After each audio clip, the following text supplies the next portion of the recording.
bagaimana akibat kelalaian orang tua, ketidakjujuran orang tua, tidak ada keterbukaan orang tua, sehingga anak itu menjadi korban.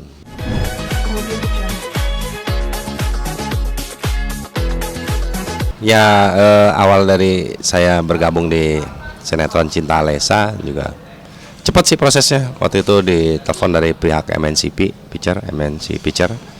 Terus, Mas Ed, kita ada judul baru nih, gitu, masuk. Apa Cinta Alesa? Oke, kisahnya tentang apa? Oh, tentang anak yang nggak diakuin lah oleh ibu kandungnya, gitu. Oh, oke. Terima. Terus tiba-tiba tayang aja udah 2 minggu, gitu. Akhirnya saya dipercayakan untuk memerankan tokoh Doni. Doni ini adalah suami dari Nadine dan Rani, gitu. Rani adalah seorang perempuan yang punya anak namanya Alesa. Alesa yang terlahir dari seorang pemerkosa, gitu loh. Jadi hasil pemerkosaan. Gitu. Doni sendiri karakternya seperti apa sih? Doni sendiri karakter ya suami yang baik seperti biasa ya, baik. Ya setia dalam tanda kutip. Gitu, tapi setelah berumah tangga sama Nadine sampai 4 tahun lebih, tapi juga belum dikaruniai anak, sehingga ada satu kejadian yang mempertemukan Doni dengan tokoh Rani. Ketika si Rani ini mau bunuh diri, gitu. Nah, ditolong sama Doni, dikembalikan kepercayaan dirinya oleh Doni, dan di situ ternyata timbul rasa cinta baik Rani maupun si Doni itu sendiri, sehingga memberanikan Doni untuk menikahi Rani di belakang Nadine. Ini menjadi tantangan tersendiri nggak sih, karena harus memerankan istrinya banyak gitu, atau sebelumnya juga punya tokoh kayak gitu? Ya, sebelumnya saya juga pernah memerankan tokoh, ada yang dengan 4 istri, ada 2 istri, terus 4 istri, gitu. Dan sekarang kembali ke 2 istri, gitu.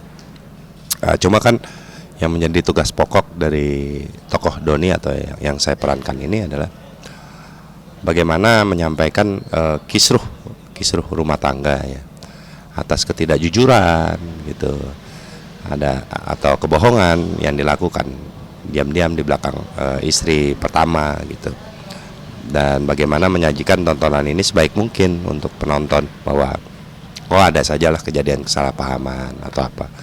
Ada satu kepentingan yang mau dicapai oleh si Doni ini adalah salah satunya punya anak atau keturunan darah daging dia, gitu, yang bisa menurunkan nama belakang daripada si Doni ini, gitu. Ada tantangan tersendiri nggak sih Mas memerankan Doni kali ini? Tantangannya buat saya sih ini berbeda ya, karena satu hal adalah bukan ingin menjadikan kaum perempuan adalah satu objek, gitu, yang bisa dengan mudahnya dibohongin, dikhianati, terus menikah di belakang atau apa. Tapi bagaimana menampilkan bahwa ada sesuatu yang di luar kekuasaannya si Doni, yang Doni harus lakukan. Nah, bagaimana menyampaikan situasi ini sehingga penonton bisa menerima, gitu, bahwa ya sih dia lagi kepepet atau terjebak, lagi apa. Nah, ya seputar drama itu ya. Jadi tingkat kesulitannya adalah buat saya bagaimana penonton bisa melihat drama ini seperti drama kemanusiaan aja, gitu loh. Bukan tipikal wah ini mah poligami, ini drama poligami, ini main kawin lain, enggak. Tapi bukan maksudnya mencederai kaum perempuan, tidak, bahwa tetap menghormati bahwa dia cinta sama istri pertama, dan dia cinta sama Nadine, dia cinta sama Rani, kedua belah pihak juga sama, gitu. Tapi mungkin karena ada kehadiran anak di situ dari Rani, itu yang membuat mungkin ada sedikit ketidakadilan, gitu. Karena pertimbangannya juga anaknya sakit-sakitan, gitu. Sakit-sakitan dan sakitnya juga cukup parah. Jadi kita mau memunculkan itu, dan saya harus menyampaikan hal ini secara baik, secara benar kepada penonton, gitu. Karena memang juga sebenarnya poligami di lingkungan kita sebenarnya masih dianggap tabu juga, tapi sebenarnya real ya sebenarnya sebenarnya kan. Mas Teddy sendiri, sementara sinetron ini selalu juga alhamdulillah ada di rating yang lumayan tinggi di atas juga. Bagaimana melihat respon penonton? Ya alhamdulillah bahwa sinetron ini bisa diterima gitu ya, karena satu menghadirkan cerita anak gitu ya. Bagaimana akibat kelalaian orang tua, ketidakjujuran orang tua, tidak ada keterbukaan orang tua, sehingga anak itu menjadi korban gitu. Atas apa? Atas misalnya orang tua yang ya tidak peka gitu terhadap situasi yang terjadi, sehingga anak cenderung menjadi korban. Nah, ini yang selalu ingin kita tampilkan gitu. Oke, Mas, ini kan juga dramanya full haru gitu ya. Ini juga jadi tantangan tersendiri juga nggak sih penyampaiannya, karena Mas Teddy kan juga jago memainkan peran komedi juga, kita tahu banyak film-filmnya. Gimana Mas Teddy? Ya artinya kan kalau saya kan istilahnya diberikan tugas jadi sebagai seorang aktor, jadi permintaannya apa ya saya tinggal penuhin aja apa yang menjadi permintaan daripada produser gitu loh, dan keinginan yang stasiun TV itu inginkan gitu loh, tampilan seperti apa, yang bagaimana gitu. Tapi satu hal bahwa memang tugas aktor adalah mendekatkan dirinya kepada penonton gitu, sehingga apa yang tokoh yang sedang kita perankan, sinetron yang sedang kita sajikan ini bisa diterima dengan sangat baik oleh penonton. Ini yang paling penting, bahwa ya drama ini haru biru ya pastinya akan haru biru gitu, karena ternyata kedua istri merasa masing-masing ya dia khianati gitu. Mungkin boleh promo sinetron Alisya? Oh, ya. Jangan lupa saksikan. Pokoknya pemirsa jangan lupa untuk saksikan terus Cinta Alisya di RCTI setiap pukul 18.00. Mas Teddy, mau izin ada tilik nggak sih mengomentari ini? Aku baca ya.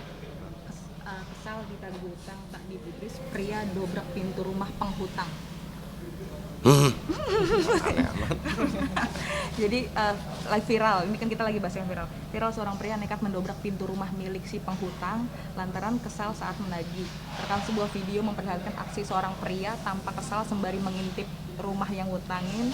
Namun berselang lama pria tersebut langsung dobrak pintunya. Mas Teddy melihat ini bagaimana? Yang utangin, yang didobrak. Yang bukan, Yang dia berutang. mau nagih. Oh, iya.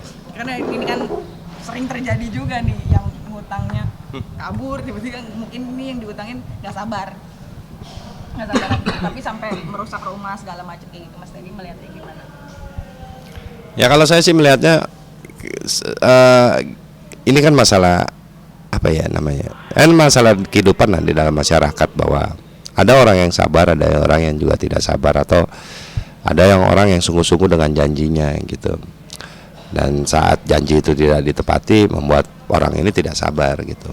Bahwa saya sih cuma melihatnya ya mungkin biasa-biasa aja sih gitu. Wajar ya berarti Ya wajar-wajar aja, tapi ya yang kalau bisa kan nggak merusak gitu aja. Tapi ini sampai didobrak gitu. Ya mungkin dia udah mungkin dia juga kepepet ternyata, mungkin dia juga lagi butuh gitu kan, kita nggak tahu gitu loh apa alasannya gitu. Jadi nggak bisa melihatnya dari kacamata saya juga gitu. Mas Teddy, mungkin boleh satu lagi Mas Teddy mengomentari, percaya nggak sih sama ilmu kanuragan? Tahu nggak kanuragan? Tahu, aku aja tadi nggak tahu kanuragan. Percaya nggak sih sama biasanya kan kata orang yang menganut ilmu kanuragan disebut-sebut susah meninggal karena itu harus dibuang dulu atau bagaimana dulu. Kalau Mas Teddy, sepengetahuan Mas Teddy, kanuragan tuh percaya nggak sih ilmu kebal itu ya? Ya artinya kan negeri kita ya di Indonesia atau terdahulu itu kan Nusantara, artinya ada orang-orang yang memang belajar sesuatu atau ilmu kanuragan. Mereka misalnya dia seorang petarung, dia seorang pendekar, atau dia seorang kesatria, dia harus memegang satu ilmu gitu supaya dia bisa menguasai satu tempat atau menguasai pasukan atau apa. Artinya hal ini kan biasa saja di negeri kita gitu. hal-hal yang biasalah, dekat dengan hal-hal yang spiritual gitu loh. Nah, artinya bagaimana dia mensugesti dirinya memasukkan sesuatu atau apa yang menimbulkan, membuat dia makin percaya diri gitu. Artinya ya itu hal yang biasalah di negeri kita, di Asia malah kalau saya bilang. Berarti percaya Mas ya itu. Ya memang itu ada kok. Tapi percaya juga nggak sih Mas, katanya kan orang-orang yang memiliki ilmu tersebut tapi dibilang susah meninggal kalau itu belum dibuang dulu kayak gitu. Pernah dengar juga nggak sih Mas kejadian kayak gitu? Ya saya cuman katanya orang gitu loh, atau apa, saya juga belum pernah menyaksikan secara pribadi kacamata saya sendiri hati. Ya mungkin aja atau mungkin juga tidak, tapi kan kalau kita seorang yang beriman istilahnya, bahwa nggak ada yang sulit buat Allah. Kalau mau ditarik mah tarik aja, mau dia pakai ilmu apa, mau punya ilmu apa, kalau mau rontok mah rontok aja gitu loh. Artinya kita juga harus meyakini hal-hal yang seperti itu gitu, bahwa nggak ada, ketika Allah sudah ingin menarik, nggak ada hal-hal yang bisa menahan gitu, bahwa mungkin dia tertahan, dia harus begini, harus tersiksa, harus begitu. Ya nggak tahu lah, mungkin itu sih ya memang belum ajalnya aja gitu.